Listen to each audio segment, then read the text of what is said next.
Hello and welcome to the Foxcatcher Preview Show. My name is Julian Valence, joined on location up in Sydney in some type of cave, bunkering away, is Nico Ashman. G'day, pal. Saddam Ashman, they call me. I'm bunkered away here in my office, just churning out form like a you-know-what. Plenty to take in as well. 10 races from Randwick, 2 Group 1s there. Can Via Sistina hit back? J-Mac looks like he's got... he's in a good position to win both Group 1s up here. He won't be winning the Group 1 down there. Can you get your thoughts on the Australian Guineas? Can Angel Capital win second up in what looks to be a fast run mile off just a very slowly run 1,400 metre race, Julesy? Yeah, absolutely. Heaps to get through here, Nico. So we'll start with the track intel. Really important to try and give the punters a bit of a guide on how we think these tracks are going to play. And you've got the 2 Group 1s up there. So Randwick, rail in the true, I see. What else have you got for us? Look, we should be on a good surface come Saturday, but they are throwing a lot of irrigation on these Sydney tracks in recent times. So if you are betting early, it's real buy beware. At Rosehill on Wednesday, they put water on the track the day of, and that really threw things into a array. If you look at the raw times, we're probably close to a soft track there to start with. So getting forward now, that's in the past. Let's look forward through the windscreen. And what we see here is a good track on Saturday, not much wind around. We're hearing lanes 4 to 10 in the straight will be the place to be. Now, back markers quite often get their chance when the rail's in the true position at Randwick, but because we're expecting a relatively firm deck, we're saying you've got to be within 5 lengths at the 600 metre mark. Don't need to be on pace, just not too far back, lanes 4 to 10 in the straight, mate. Okay, that's a really good point you make too, especially with the good horses and the really good horses coming back that you see at Randwick. In these dry tracks, good 4, possibly an upgrade to good 3, you just cannot be giving big starts because it's just mathematically impossible for them to get over in that last 400. Intel for Flemington, out 2 metres the entire circuit, very similar setup. Look, we'll be on a good 4, but I think we'll get the upgrade really quickly at Flemington to a good 3, so they'll run really fast times. Very similar to Sydney, as Nico said, don't think the wind's going to have much impact, but it will be a southerly, 15 to 25 kilometre. What that is a tailwind into that home turn, so it actually helps those horses on speed sort of from 1,400 metre plus circle races. But as I said, I don't think it's going to have too much of an impact because it's not going to get up high enough. In terms of the intel, the straight, how we think it's going to play, well, we just know this. Middle to wide lanes are going to be the place to be, especially in those bigger fields. I think that's how it's going to set up. And the circle, I'm expecting it to be really even, and Flemington's a lot more forgiving for horses worse than midfield. The actual higher return on investment for horses sort of just about near back markers is pretty good at Flemington, and if you had it at any other probably Australian track, and it's all junk, but Flemington is very forgiving for those horses that actually settle worse than midfield with that long straight. So that's the setup for Flemington. That's the setup for Randwick. There's a bid in it. That's the intel this week.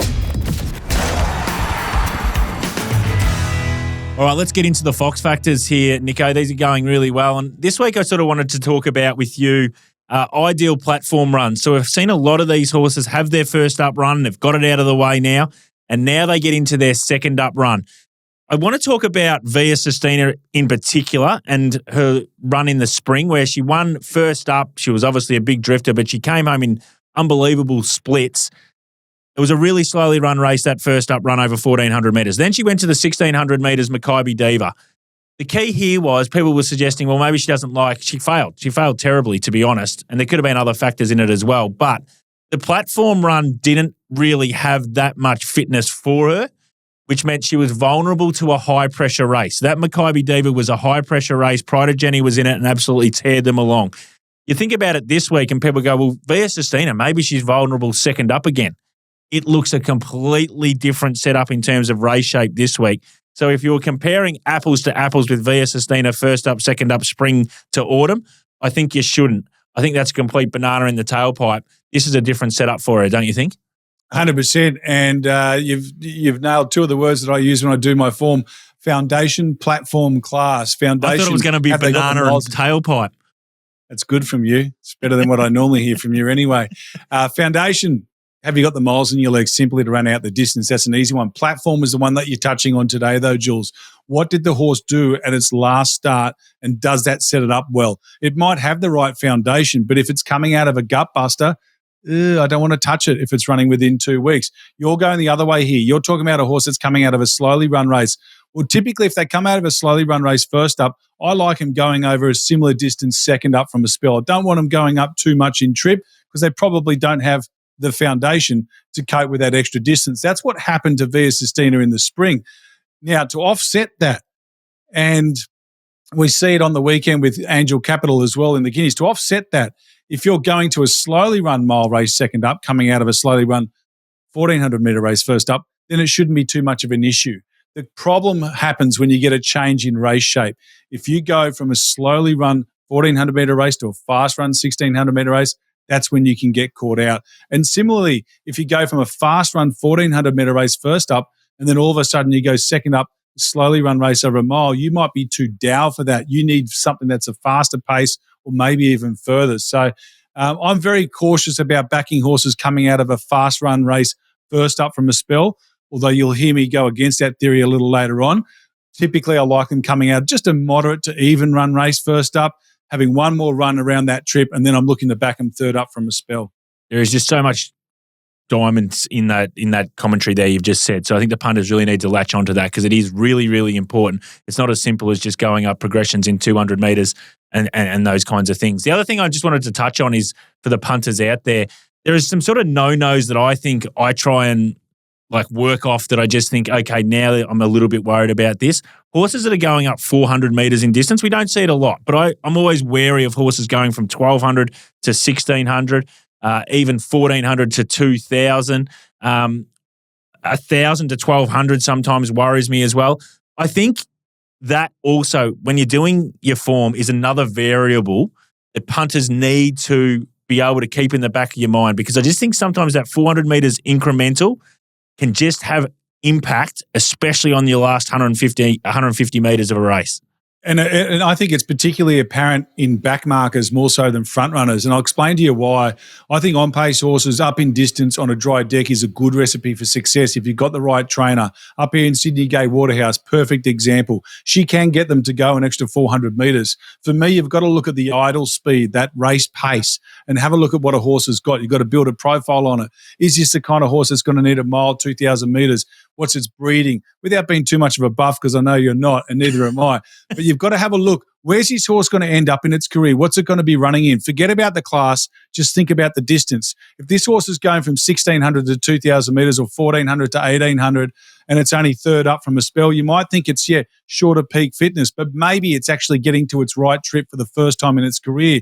Quite often horses that are 2,000 metre horses running over 1,600 or 1,400 metres, they come out, if they're on-pace horses, they look terrible over those shorter trips because they're outside their comfort zone for the first 800,000 metres of the race. They're outside their comfort zone. They're going like this, I'm trying to keep up. And the thing is they get to the home straight and they've got nothing left to give, and you see them drop out. You think, how on earth can that horse appreciate a longer trip? Well, the answer is its idle speed drops down. And when its idle speed drops down, its ability to stretch itself out expands immensely. So there's something that I keep an eye on. I agree with you. I'm cautious of backing horses up in trip, but if I am going to do it, I prefer to back on-pace horses up in trip rather than back markers. Plenty of gold there. And the last one I'm going to touch on, and this is one I talk about a lot, especially in these staying races, is I love, when you talk about platform races and the ideal platform races, second go 2,000 metres in a prep. So you have that 2,000 metres foundation. Obviously, you might have had the 1,600 metres and the 1,400 metres lead-up runs. Your first 2,000 metre run pretty well sets the marker. Then I think you really can expand off that, and then you can get your proper peak figure for the prep at the second go 2,000 metre prep. And I know I work off 2,000 metres, but I think you also drag that out to sort of a mile and a quarter, 2,400 metres as well. I think 2,400 metres is a unique distance. It's a bit like 1,000 metres. You're either a mile and a half horse, or if you're not, a lot of milers can get 2,000 metres but even some of the best 2,000 metre horses we've seen in history can't get 2,400 metres. Grand Army, very good 2,000 metre horse, beat Lonhro in his swan song, couldn't get 2,400 metres.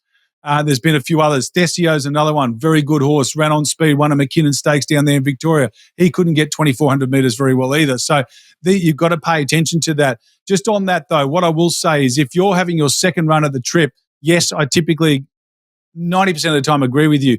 The time where I think you've got to be cautious, if I've assessed a horse as being a genuine 2,400 metre horse and he or she is having their second run at 2,000 metres in a prep, particularly if they're coming out of a fast run 2,000 metres, they might be too dour. They may not have the sprint in their legs, and they might be one that you back next time when they pop up to 2,400 metres because they've got that lovely platform of 2,000 metre runs. There's a lot to take in. There is, and there's plenty there to take in, punters, but that's Fox Factors for this week. And I think Nico said some really salient points. So get your ears around that and listen to that a few times because there's a bit of guts in that. Okay, mate, let's get to the Group 1 set. We're going to start, obviously, in Sydney. So you've got the Surround Stakes here. And look, dominated by the favourite, and understandably so, Lady Shenandoah. And she looks to map really well. Just quickly from a map point of view, I think Lady of Camelot probably rolls forward. I think Lady of Shenandoah, J-Mac probably is able to get her back somewhere. A couple of other horses might be able to roll forward. A horse like Husk might be able to roll forward and sit sort of in the first 3 or 4. I don't think they'll go overly fast, but it does set up from a map perspective to be ideal for Lady Shenandoah. Is it her race to lose here? Absolutely it is. I think Lilac will probably go forward as well. Yep. Don't forget she beat Declicci Boulevard in the 1,400-metre Caulfield race there last spring.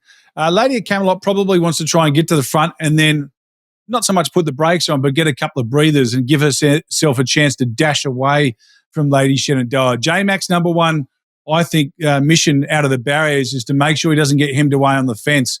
If he ends up third the fence, don't be surprised if Lady of Camelot pulls back and allows something to cross them, putting J-Mac 3 back along the rails. They're very tactical, the Waterhouse stable.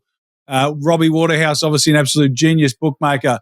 He knows the best thing to do. If you can rule out a $1.60 pop out of the race or diminish its chances, you're enhancing your chances as a second favourite immensely. The way that they can do that is by making Lady Shenandoah 3 back the rails, and there is a possibility that could happen on Saturday. But I think that J-Mac will be too good for him, and he'll stay off the rail and grab Lady of Camelot's back.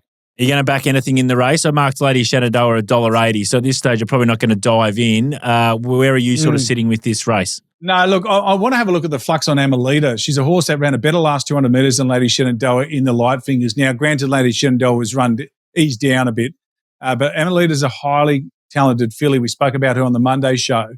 Just don't know if she's a genuine 1,400. She's got a very sharp turn of foot. So everything says to me she's probably more of a sprinter. But again, Jules, if they go slow in this race, she's 3 wide with a bit of cover, sort of 3 pairs back, and Lady Shenandoah's hemmed up on the rail. $34 mightn't seem so bad at the top of the straight on Saturday afternoon. That's a Surround Stakes that starts off our Group 1 set. Let's get to the Verry Elleegant Stakes. And again, here we've got the points bet market.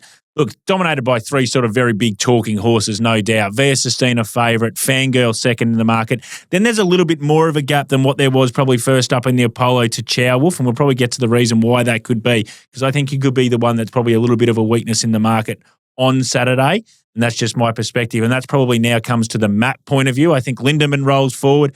Outside of that, I just don't see too much else wanting to roll forward here, Nico. So you know Via Sistina is going to go back. You know Fangirl is going to take time. And Chow from that gate probably has to take the backside of Via Sistina unless they decide to do something different, second up, which is no real need to, and roll forward. So unless you've got Chow Wolf going saying, I'm going to sit outside leader Lindemann, then Chow Wolf has to be off the back of Via Sistina, which means that's why I think his price is a little bit brittle in the market right now. How do you see this race unfolding? Because I think it's a little bit different to how we saw first up, because Via Sistina with J-Mac now can have Fangirl probably to the inside of him. Correct. And the other key difference is we're 1,400 metres first up at Randwick. It's very different to the mile. 1,400 metre starts in that top corner. They go into that top sort of corner there, and they sort of almost hit a semi-bend straight away coming out of the barriers. The mile starts much kinder. You've got a lot longer run before you get to the start of that home turn. So they can probably afford to jump out, have a bit of a look around for 100 metres or so and assess what's going on underneath them. I'm talking about Via Sistina and Chow Wolf here.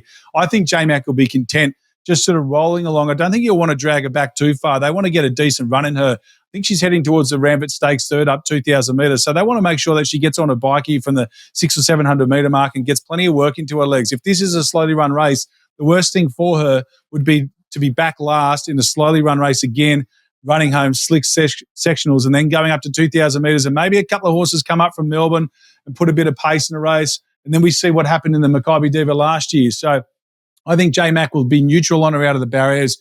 He'll make sure Chow Wolf is behind him in the run and make sure Fangirl's underneath him. If that's the case, I think it won't matter what pace they go at. She'll be too good for him. You'll be backing Via Sistina at the current price? Yeah, I think she's worth it. I marked her $1.85, so I think $1.95 is a touch of a spoil. You might get black figures on the day, but I don't think you'll get much more.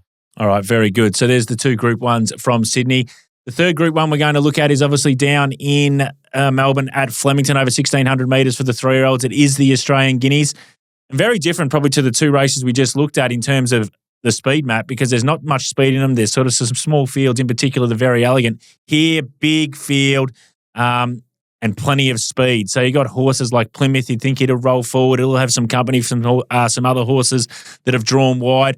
I think point and shoot, probably if they drew barrier 1, they would have went, well, it's the quickest way home, but I don't know if it's great for this horse in terms of it probably ends up 3 back the rail. Horse like Angel Capital probably can settle in the first 7 or 8 from that gate, so it probably gets every opportunity to be able to run that 1,600 metres, and there's a few of these other ones that are probably going to be neutral from the gate and take their medicine and be happy to be in that running line that we do see at Flemington a lot.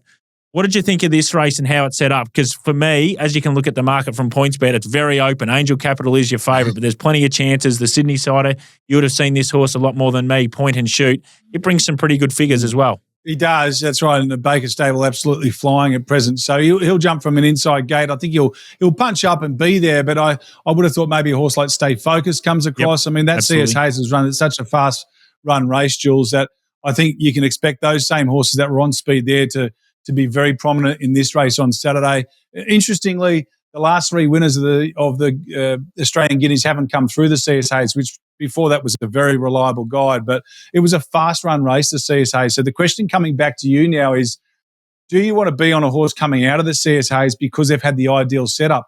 This is the conundrum that punters face on Saturday. I like Ferrocci in the race because I thought he wanted to lay in the CSAs. He was a tired horse, but he loomed into the race like he was going to win. He said to me, back me next start when I'm fitter. The problem is he's had a little bit of a gutbuster there in the CSAs, as a few of them have. But then you go to the other side of the coin, Angel Capital's coming out of it, a farcically run 1,400-metre race. If they go quick in this, he might be the Via Sistina of the autumn. It's a really good point. In terms of getting busted up at a Flemington mile. Yeah, it's a really good point because I think this is, as you said, the conundrum for the punters out there is that a horse like Angel Capital have always had look at a little bit of an asterisk at 1,600 metres anyway. I think he can be so devastating over 1,200 that he's just maybe a little bit too brilliant for the mile. And here he's now going to get his moment of truth in the biggest Group 1 probably that he can win, because I've marked him clear-cut favourite, and I sort of want to be with him, but there's just these lingering doubts. He's going to get the right map, but is he going to be strong enough and tough enough in this last 200 with a few of these other ones which we know have residual fitness from the spring? You know, the Gold Rush Gurus, who are these horses over 2,400 metres plus, who are going to relish this fast tempo. I don't think they have the class of an Angel Capital, but the setup might dictate that that's what controls this race. So I found it really, really difficult. I marked Angel Capital favourite. Only horse I really want to back is him, but I agree 100% with you is that this setup might not be ideal, but you sort of trust the camp to get it right. So it's a tricky race. I'm staying out at the moment in terms of backing anything because it's sort of bang on about the price, Angel Capital, of what I've marked him. But I think there's some depth in this race, and I wouldn't be surprised if there was a bit of a left field situation. Are you playing in it? You did mention Ferrocci. Yeah, I've backed him already. I think he's a good bet in the race. He'll put himself on speed. I think that'll be a good place to be. Nice, tough galloper. And I think he'll be the one that comes out of that CSAs and goes well. Nadola was best last 200 metres of the race in that event. Hasn't raced at a mile before. Ferrocci was second, probably should have won the Caulfield Guineas. Henline with a set of blinkers on. Got to remember he was sort of popping his hand up to be one of the better sort of staying 3-year-olds last season. Some of these are a career at the mile, maybe with a set of shades on, ridden cold. You've identified that back markers can be quite profitable at Flemington when the rail's in this position. Maybe he gets a cold ride from Zara and finishes off over the top of them. And then another profit as well. I know she was a fluke winner of the 1,000 Guineas, but she still beat Aliana home on that day. And if she didn't beat Aliana home, she would have run second to her. And that looks pretty good form line, given that Aliana was good behind broadsiding last Saturday.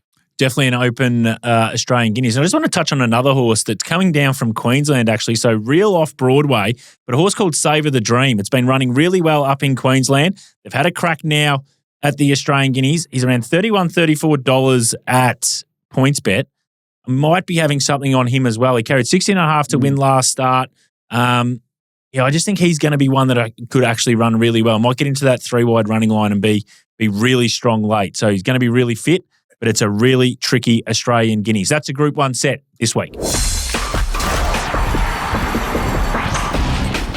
All right, Nico, let's get to your New South Wales set so you can take the floor here. I think you got 3 selections, my friend. I do. I toyed with putting a 4th one in, but I'll just sit it out for now. The first one comes up in race 2, number 3, Creon. Now, we spoke about this horse on the Monday review show. We said, I know it was caught wide without covering parts, but I don't think it saw out the 1,300 metres. 7-day back in trip is interesting. 1,000 metres is a kind start at Randwick.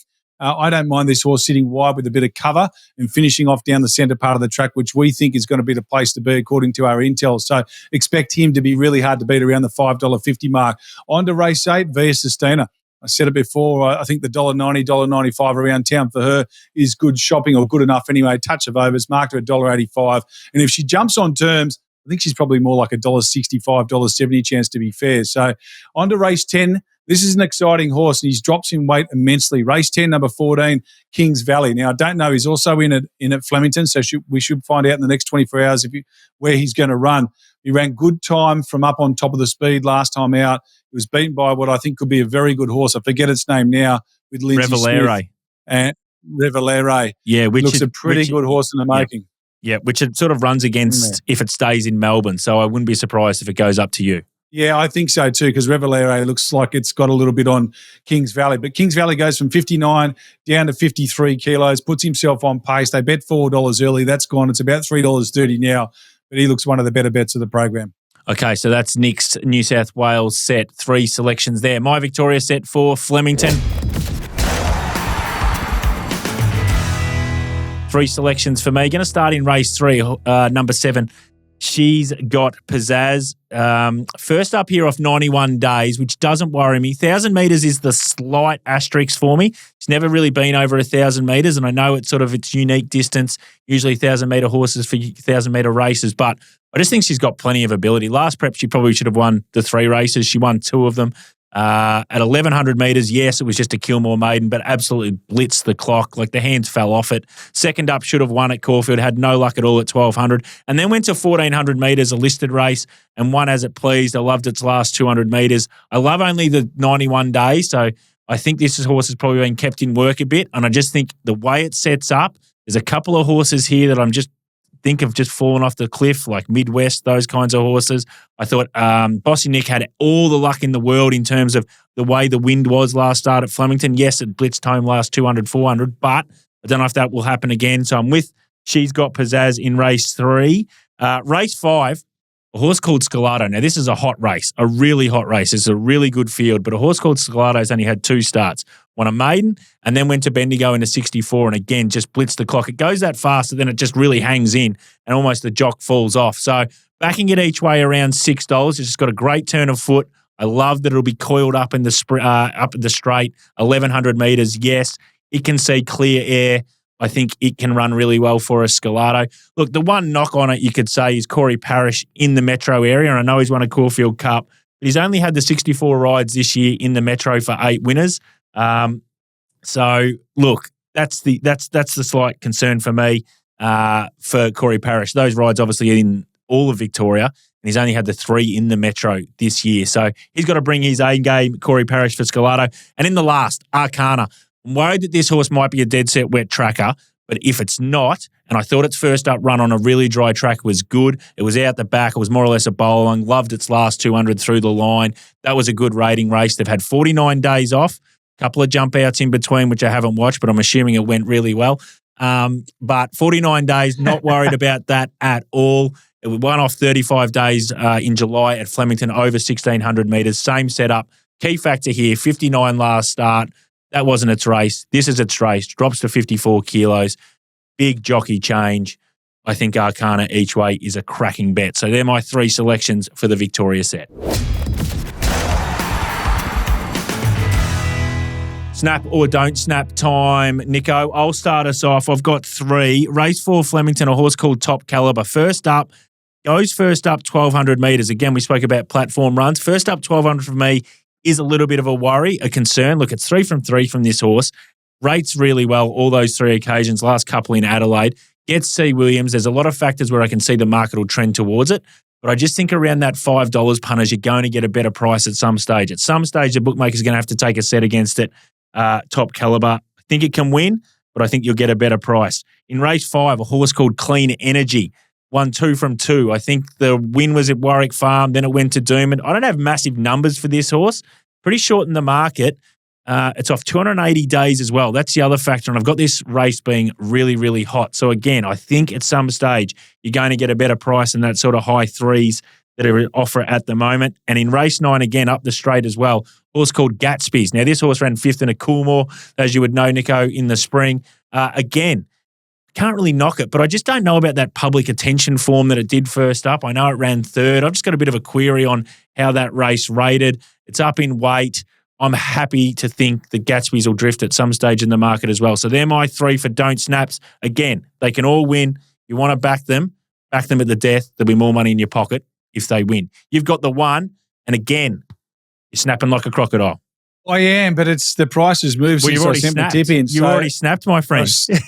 It was $4. We're talking about the last in Sydney, number 14, Kings Valley was $4. And I said, yeah, I'd snap that. It's now, $3.30. So for what it's worth, I think I marked it $3.25 or $3.50. So it's probably not a huge amount of value currently, but I think he's very well placed in that race. That's the snap or don't snaps for this week, punters.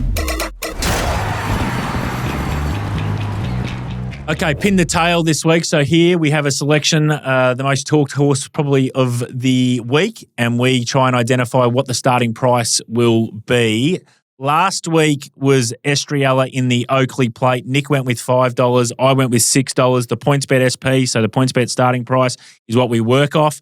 It ended up being $6. So I get an extra 5 points for getting exactly right the starting price. Oh, right. I knew is that how it goes? We hadn't spoken about this beforehand, but that's where we're at. No, of course not. So I dragged one back. So it's 1-1 now as we head into this week.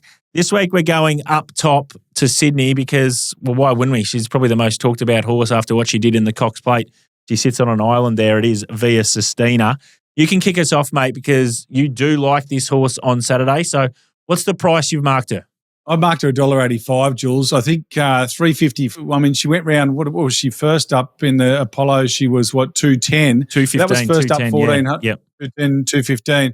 That was 1,400 metres first up. I think with the run under the belt, J-Mac back in the saddle. This is a Group 1, not a Group 2. I think she's got to start a little bit shorter than that. There's really no new players in this race from that Apollo Stakes. So I would think that she can only start shorter. She's got her main rivals either drawn underneath her and possibly behind her, or drawn to her outside where Chi Wolf's got to sort of show his hand early doors. So I think Chi Wolf probably starts around the $6 mark. I think Fangirl just gets out of fraction from that $3.30 to maybe $3.75, $3.80. And if you look at market percentages, that means only one thing for Via Sistina. She's just got to tighten up a fraction, $1.85. Yep, so Nico's going with $1.85 with very, very good reasoning. I've gone with $2.25, and we speak about the Apollo last start, which obviously doesn't guarantee success here, but $2.15 Via Sistina, $3.70 Fangirl, she wins the race, and $4.80 Chow Wolf. I agree that I think the brittleness is in Chow Wolf, just because the way he maps and the way this race sets up. I just thought the market couldn't pull too much towards Via Sistina. If this was going to be a really fast run race, I agree. I think she has to start in the red because she's got that big number in the Cox Plate with that fast run race. And Fangirl can't do it theoretically in fast run races, maybe compared to, say, a Via Sistina. The key here is because it's just a slowly run race, it will come down to who's going to have the best turn of foot probably over the last 400 metres. Now, we know Fangirl can do it. We've seen it in the King Charles, when she did it, when she blitzed Mr. Brightside. She obviously did it in the Apollo as well. So I just thought Fangirl and Via Sistina just had to, from a point of view, be a little bit closer together. So I had Fangirl a little bit shorter than her current quote. For that to happen, I have to drag out Via Sistina, even though I'm dragging out Chow Wolf as well. So it was just purely from a map perspective, I thought that the market might not take a set too harsh against, say, Fangirl, but 100% agree with you in the fact that the numbers should say that Via Sistina probably should start in the red. So that's the pin the tail this week. Nico, $1.85. I'm $2.25. Closest to will be 2-1 up at the break. Okay, punters, now it's this time of the show for Daisy's declaration. Now, he's not next to me. He is on site, King Island, I think, where there's a lot of grass and there's a lot of sand and there's maybe 18 holes, maybe more. Balls, sticks, hitting them. What do you got for us this week, Daisy? G'day punters, Daisy Declares is back. Look, we have to start with last week with a little bit of a recap. Pretty disappointing. I thought Ray Magnerio was going to be the winner at $9, and at the 200 I was thinking that as well. But we do need to give one strike to the jockey, Jai McNeil. Got there too early, was a sitting duck. 2 go past on the outside. We'll take the $2 a place thanks to our good friends at PointsBet. But we cast an eye forward to headquarters this week. Race 6, Sunshine in my pocket. A bit of value again. Jayla Kennedy to steer. She takes the 2 kilo claim. A bit of a sticky gate, but if you forgive last start, has 1/3 up before. I think this is good value, and this will be this week's Daisy Declares, and we will be saying, pay the people. All right, thanks, Daisy. There's a bit in that, by the way. You've given a clip to Jai McNeil, so he's on a strike, so I'm assuming he only gets one chance. Couldn't have ridden that horse, Ray Magnerio, better, but I'll give you a half, actually, because it did run third, so the each-way play, $2.90 with PointsBet. So well done to you, Daisy, there for finding that at a price. But, that was a peach by Jai McNeil, but he just got beaten by 2 better ones in She's Bulletproof and Jimmy's Star. Well done, mate. Hit him well. All right, let's get to our plays of the day here, Nico. I'll kick us off, even though mine's in the last race at Flemington. It is Arcana, as spoke about. Look, it's off 49 days. Don't be too worried about that. It did win in July, Flemington, exactly the same distance here, 1,600 metres. Off 35 days. I thought its first up run in a really hot rating race was outstanding. It goes from 59 to 54 kilos. I just love the setup that it'll get in a nice wide trail, big jockey change. I think it's the one for me. Arcana each way, race 10. A little bit worried that if this track is a real good 3 and we end up finding out it is a grey horse, so maybe it only appreciates wet tracks. It's going to buck the trend. It's going to love dry tracks as well. So Arcana for me each way is my play of the day. Yours, my friend? Let me tell you, Jules, I've got a bit of grey hair and I hate the wet, so it doesn't always pan out that way. But, hey, listen, I agree with you. I think Arcana will be hard to beat in that last race, but I've gone a race before you and I'm coming down your neck of the woods for my play of the day. It's around $9. Race 9, number 11, 9-11. Let's hope that's not an omen. This horse called Certain Rise, mate, she is a good horse. She ran some really good time at Mornington to win a maiden. She went straight to that Crockett Stakes and just kept on going. She's a horse that she's got a high cruising speed sprinter. She's not a sit and sprint type of horse. They rode her quiet first up in the Peddler Grand Stakes behind Arabian Summer. I think she's better ridden where she's allowed to be up on top of the speed. I think up and off down the straight at Flemington on Saturday would be a great spot to be. Be Shin in the saddle, $9. She's a 1x2 bet every day of the week. Beautiful. So there's the plays of the day, both at Flemington. Certain Rise for Nick Ashman and Arcana each way for me in the last. We are done and dusted. Just very quickly before you go, my friend, I've got the line at 105.5. Unders or overs this weekend? No, unders. Sorry, you want to take unders this weekend? I've got a funeral I've got to go to on Saturday. Apologies for that. So, as much. Yep, no, I still reckon we'll still have a bet, but it won't be as many. You'll still find a way. We'll be on the overs, punters. See you next week. You win some, you lose more. For free and confidential support, call the number on the screen or visit the website.